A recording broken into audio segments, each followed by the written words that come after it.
So the final game for today's preview is the big game between Liverpool and Crystal Palace. All right, I have a nice little package for this game. I hope you guys actually enjoy it. All right, so in terms of their last game, Liverpool did not start the season off too brightly with a 2-2 draw against FC Fulham, where Jurgen Klopp came out and made one of the most outlandish excuses and said the pitch was very, very dry when there was a lot of sprinklers on during the match, before the match, after the game. I don't get it. I really don't get Klopp with these excuses. Look, Crystal Palace didn't start well either. They suffered a 2-0 loss to the hands of Arsenal and will be looking to bounce back. So they will be a dangerous team to play come Monday, where I will be doing a watch along for that game, guys. I'm advertising my watch along, so make sure you come and you tune in. So, look, unfortunately for Crystal Palace, though, ah, just like City versus Bournemouth, this is a very, very, very one-sided fixture where the last 10 meetings between Liverpool and Crystal Palace have ended in all wins for Liverpool, including a recent 7-0 drubbing. Okay? So, should I continue? Should I continue, guys, with this preview? Yeah, out of respect for Vieira and Crystal Palace, I'll continue. I ain't gonna do him like that, but you get the point here. You get the point. The last time the two teams met, a 3-1 win on the road for Liverpool, and prior to that, a 3-0 victory at Anfield. And 10 wins, as I mentioned, in the last 10 Premier League games. In 26 all-time matches, there's been 5 wins for Palace, 3 draws, and 18 wins for Liverpool.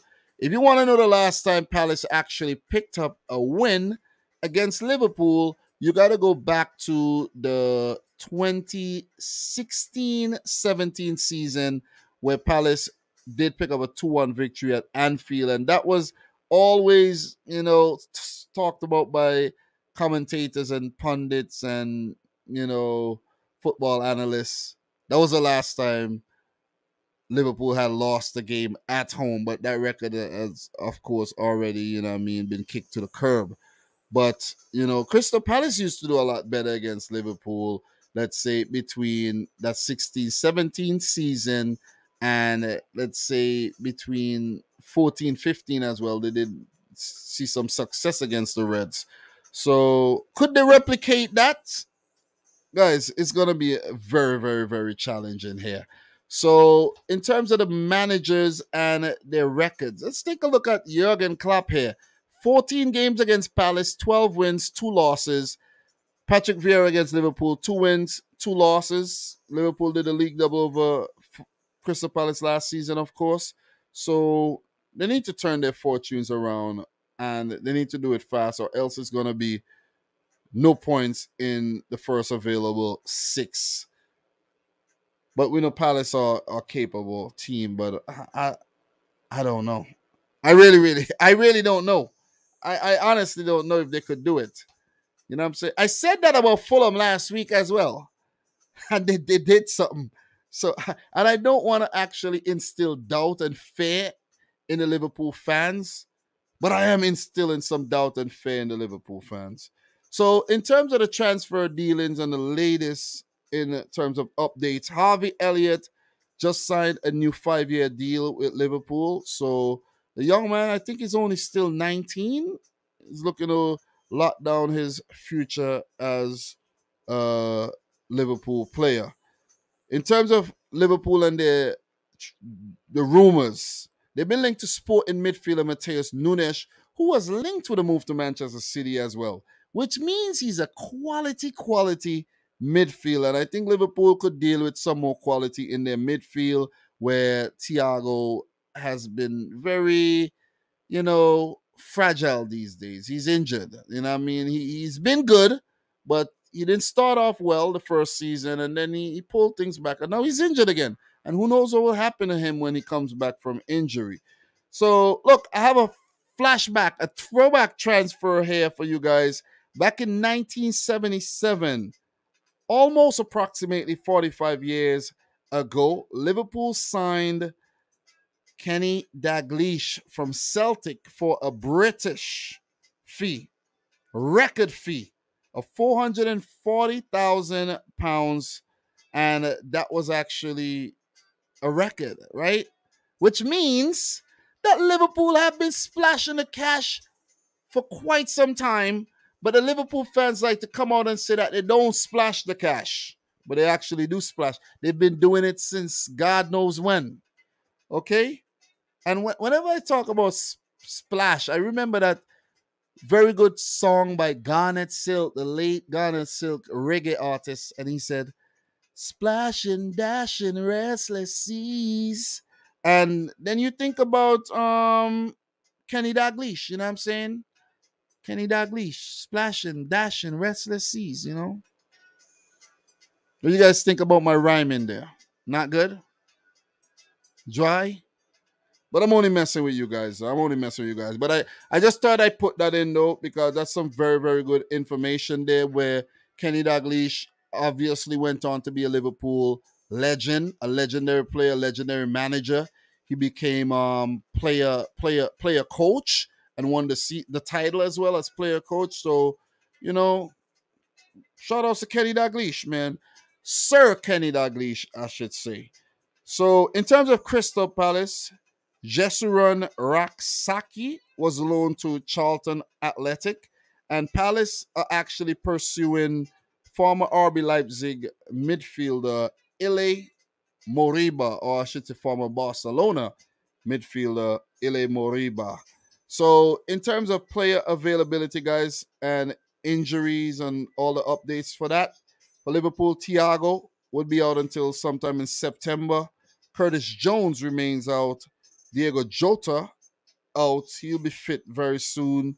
Quivin Kelleher, Oxlade Chamberlain, and Mr. Ibrahima Konate remain out, while Naby Keita and Constantino Simikas are getting close to full fitness. For Crystal Palace, Nathan Ferguson, Jack Butland, James McCarter, Michael Olise, and James Tompkins remain on the treatment table. Players to watch, guys, for Liverpool, Darwin Núñez. When he came off the bench against Fulham, he changed the game. And I do expect him to start this game ahead of Roberto Firmino. If he does not start ahead of Firmino, I think Liverpool might end up dropping points in this game because, look, you need that impact from the get-go. And Darwin Núñez definitely provides that. For Crystal Palace, I don't mean to be boring, but it has to be Wilfried Zaha. You know what I'm saying? And it's going to be interesting to see how Trent Alexander-Arnold manages Wilfried Zaha. Well, last week, Ben White managed him. Ben White just, manhandled Wilfried Zaha. So if Trent isn't able to manage Zaha over on the left wing, Crystal Palace could cause some damage there.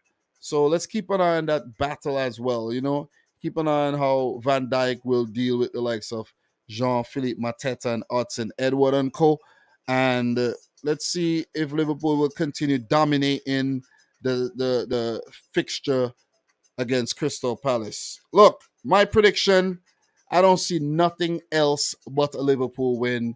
This time around, I'm going for 3-1, convincing Liverpool to give up a goal. But for their sake, they would, hoping that they get a clean sheet. Because, look, Alisson and Edison in the Golden Glove race again this season. Edison will be 2 up, in my opinion. So 3-1 to Liverpool. Expect them to bounce back from that draw, increase the intensity, get back to their pressing game, and just be a lot more clinical than they were against Fulham. They have to improve, because let me say this right now. I did predict Liverpool to win the title this season. I don't know why I came up with that prediction. When I say that, I know why, but I'm like, it might be strange to some people that I came up with that, because they might be like, yo, damn, whoa, you know what I'm saying? But I don't get why people think, because you're like, I'm a City fan, and people think I have to predict City. Some people say, whoa, I thought you would have predict City to win the title.